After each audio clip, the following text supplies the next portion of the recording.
Okay, so here we have Magnolia grandiflora, also known as southern magnolia.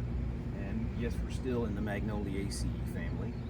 And this one is probably pretty familiar to a lot of people in this class. It's got quite a few distinct characteristics. It's native to the southeast, but not really here to Athens, and neither is Magnolia virginiana, which we talked about in a different video. This one is really native to the coastal plain, but it's planted all over the southeast.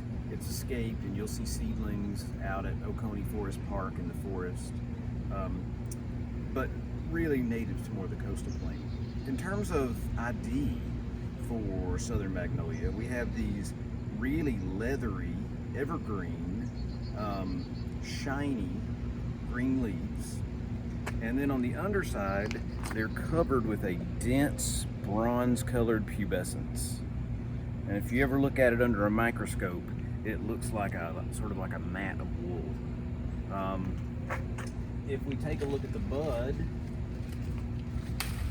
again, this is a very typical magnolia bud in that it's pointy and fuzzy.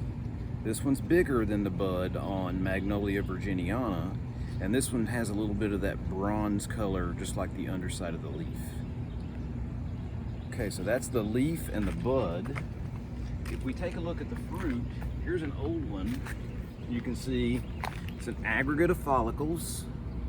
This one is bigger than the one for Magnolia virginiana. So this is probably 3 to 4 inches long. Magnolia virginiana is maybe an inch smaller. And if we look at the developing fruit, you can see here on the tree, we have these fruits that are developing and will probably open up in the spring.